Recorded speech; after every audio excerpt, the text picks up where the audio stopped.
63 ساڵ لەمەوبەر ئەگەر نامەیەک بۆ ئەم گوندە بهاتایە کەسێک نەبوو بیخوێنێتەوە بە ناچاری دانیشتوانەکەی بەنایان دەبردا بەر مامۆستایانی ئاینی گوندەکە بۆ خوێندنەوەی نامەکە کەچی ئەمساڵ 25 دانیشتووی ئەو گوندە ناویان بۆ خوێندنی ماستەر و دکتۆرە هاتۆتەوە. ئێستا ژمارەی دانیشتوانی گوندی باڵەکیان 3000 کەس دەبێت.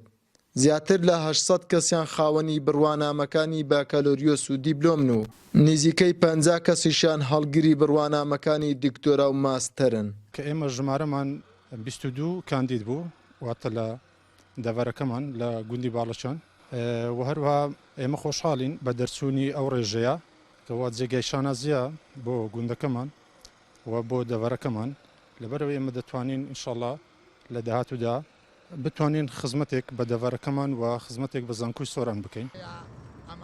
بە پێی سەرچاوە مێژوویەکان مێژووی گوندی باڵەکیان دەگەڕێتەوە بۆ نزیکەی 800 ساڵ لەمەوبەر.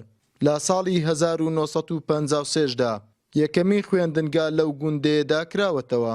لە ساڵی 1953 قوتابخانە لەبارە چاکراوە و هەروەها ئەمن قوتابێک بووم لەو قوتابیانەیە کە یەکەمین سارچوونە قوتابخانە و ئەگەر بات و نامەیەک بەهاتە هەرستان جەماعات هەمووی ئەچونە لای مەلای ئاینی عالمی ئاینی ئەیان خوێندەوە کەس نەبوو خوێنتەوە ئیلا ئەنەبی ئەلحەمدوللا دوایە بەرە پاریسان ئەلحەمدوللا ئێستا سەقافە زۆر پێشکەوتووە. مێژووی باڵەچان دەگەڕێتەوە بۆ 1258 زاینی واتە 800 سالبەر لە ئێستا هۆکارێکی بەڕاستی ئەگەڕێتەوە بۆ ئەوەی کە خەڵکەکە پێشبڕچیانە بۆ ئەوی لە ئاستی زانستی چێ بەرە و زیاترە ڕوا و هەروها خوێندنەوە دەوری بینیوە لە زۆنی باڵەچان و لەلایەکی تریش بەڕاستی لە کۆنەوە ناوچەی ڕەواندۆز هۆکارێک بوو بۆ ئەوەی کە بەتایبەتی حوسێن حوزنی موکریانی کە دەستگای چڕاگەاندنی هەبووە ئەو کات هۆکارێک بوو ئەمەش بۆ بەڵاوبوونەوەی خوێندن.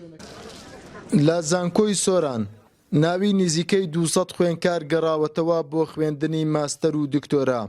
بە وتەی سەرۆکی زانکۆش ئەو هەنگاوەیە بۆ زیاتر بەرەو پێشچوونی ئاستی زانکۆکەیانە کە لە ئەم ساڵدا لەسەر ئاستی هەرێم پلەی یەکەمی بەدەستهێنا. هاتە نزیکی 200 قوتابی خوێندکار کە ئەوە بۆ زانکۆی سۆران و بۆ تەواوی دەڤەرەکە دەستکەوتێکی زانستی تازەیە.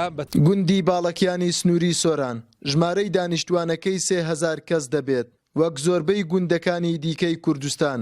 پیشەی سەرەکیان ئاژەڵداری و کشت و کاڵکردنە. لە گوندی باڵەکیانی سنووری قەزای سۆرانەوە ڕاماڵ ئەحمەد NRT.